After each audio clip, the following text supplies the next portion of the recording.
은석산인데 은석산이란 이름을 구한문법으로 풀이해 주세요. 첫째가 은석산이라는 거 보면 은은자에 돌석을 썼어요. 그리고 매산에다가 은은자라는 것은 두 번째 욕심을 갖고 옳고 그름을 명확하게 하고 옳고 그름에 있어서는 안이 꽂고 들어온 걸 못 볼 정도로 명확하고 뚜렷하라는 뜻이에요. 은이라는 그 금속은 독이 들어오면 시커멓게 변해요. 독이 없으면 다시 본연의 은색으로 뽀얗게 변하고요. 그래서 바로 은은 흑백 논리가 명확하다라는 얘기예요. 그 다음에 이 돌석이라는 것은 한번 이거다 싶으면 목에 칼이 들어와도 이걸 정도로 엄청 고지식하다는 뜻이에요. 예를 들면 저렇게 비석에 글을 새겨놓게 되면 글을 깊이 새겨내면 바로 천년만년을 갈 수가 있는 거예요. 그래서 한번 새기게 되면 목에 칼이 들어와도 이걸 정도로 엄청나게 고지식하다라는 뜻이에요. 자체가. 그리고 매산이라는 것은 당당하고 웅장하고 대범하다라는 뜻이에요.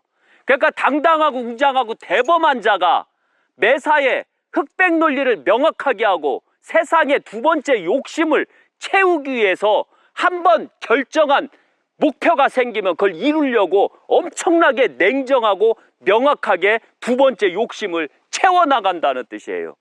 그래서 여기서 보면 어사 박문수가 은석산 밑자락에서 태어났기 때문에 박문수는 은석산의 기를 받았다라고 하면 돼요. 그리고 박문수가 엄청나게 더 커지려면 은석이라고 했어야 되는 거예요. 대체적으로 호를 그렇게 짓는 거거든요. 그럼 바로 은석산의 기를 정확하게 받고 박문수는 더 정확하게 흑백 논리를 명확하게 구분해주는 판검사와 같아요. 현대시대에 보면.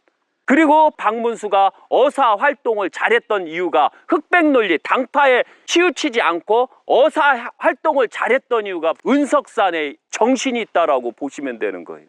그 정도로 은석산이라는 뜻은 옳고 그름이 명확하면서도 뚜렷하고 명확하면서도 그걸 잡으려고 엄청 고지식하게 나갔다는 거죠. 그래서 박문수도 어떤 면에서는 고지식한 면이 있어요. 옳고 그름에 있어서는.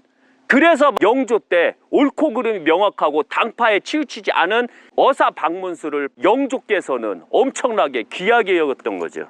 은석산에 기를 받았다고 보시면 되는 거예요. 풍수적으로 어떤 형국인가요? 여기는 풍수학적으로 보면 쉬운 얘기로 그 어사 박문수 묘자리는 개털이에요. 개털. 쉬운 얘기로 개털 자리. 개가 막 달리다가 털 하나 떨어뜨린 자리. 그래서 쉬운 얘기로 개털 자리라고 하는겨. 그 다음에 자체적으로 어사 박문수 고택으로 내려가면서 여기서 약간 볼록 튀어나온 게 있었는데 거기를 착각을 해갖고 이걸 어떤 면에서 요도라고 하기도 어렵고 요도면 조금 더 길어야 되거든요. 요도면 은석산에서 박문수 생가터로 갈 때 이렇게 밀어주는 힘이라도 되거든요. 요도는. 근데 요도라고 하기에는 너무 짧아요. 이 자체가. 그래서 혈이 내려가다가 죽었다라고 보면 되는 거예요.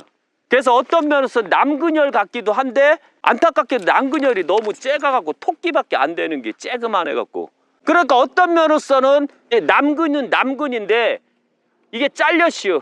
그런데 박문수는 힘이 엄청 셌거든요. 정력도 엄청 강했고 하도 강해서 그 아마 부인이 승질 이빠에 나갖고 너 다음 생에 이것만하게 태어나라 해갖고 요 자리에다 모신 거일 수도 있어요. 예. 그래서 바로 여기는 혈이 가면서 요도처럼 약간 흘린 자리라고 할 수 있어요. 정확한 요도는 아니에요. 그런데 여기서 보시면 이게 상석이에요.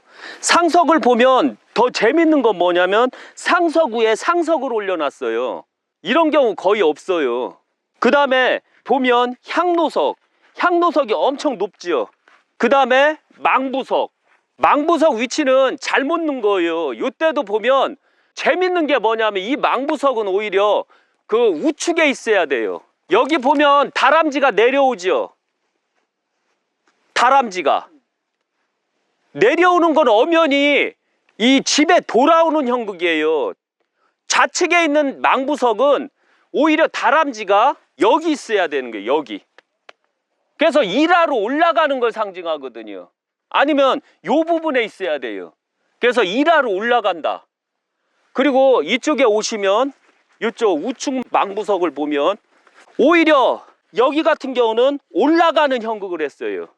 이것은 망부석이 잘못된 거예요. 그리고 이 내려오는 망부석은 이쪽에 있어야 되는 거예요. 이쪽에. 그 묘자리 쪽으로요.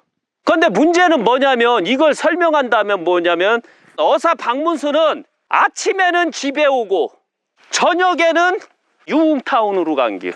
카사노바라는 얘기죠. 이것 때문에 이렇게 놨을까요? 아니면 모르고 이렇게 놨을까요? 우리가 이런 망부석 하나 놓을 때도 이런 의미를 잘 봐야 되는데 안타깝게도 성물하는 사람들이나 아니면 품사가 지간들도 이 이치를 깨우치지를 못해서 이걸 개털로 만들어 놓은 거예요. 그래서 제가 봤을 때는 어사 박문수 묘자리에 있는 망부석은 바꿔주셔야 돼요. 이게 잘못된 거예요. 이때 영조 때 만약에 제가 봤을 때 영조 때 직관이 없었던 걸로 알고 있거든요. 나라 직관 다 개털이었거든요. 제가 풍수를 다 했을 때 영조대왕도 흉당에 계시고 정조대왕도 흉당에 계셔요. 이런 것 때문에 그런 거예요. 그 다음에 보면 이 무인석이요. 원래 이 박문수는 엄연히 문간으로 입관을 했거든요. 그런데 문간이 있어야 되는데도 불구하고 아니면 한쪽에 이쪽 우측에는 문간이 있고 왜냐하면 이인자난으로 장군이 되었기 때문에 그런 거예요. 그리고 이쪽 좌측은 바로 문간이 있어야 되는 거예요. 문간. 이것 또한 잘못 세웠다는 거죠. 그래서 어사 박문수는 얼면이 정치에 참여할 때 문간으로 입관을 했다는 거 잊지 마세요. 그래서 항시 볼 때 묘자리를 볼 때 좌측에는 이분은 두 개를 쓸 수가 있는 겨. 그래서 문간하고 무간하고 같이 쓸 수 있는 거예요. 그런데 너무 안타깝게도 이런 거는 빨리빨리 복원을 해줘야 되는데 제가 봤을 때는 원래는 이렇게 있었는데 여기에 문간이 있었을 거예요. 아니면 저쪽이 무간이 우측에 있어야 되고 여기 아마 문간이 있었을 거예요. 그런데 독을 당했던 걸로 봐요, 저는. 왜냐면 이렇게 할 수 없기 때문에 그런 거예요. 그래서 항시 풍수를 할 때는 추정도 가능해야 돼요. 뭐가 잘못됐다 이런 식으로. 예.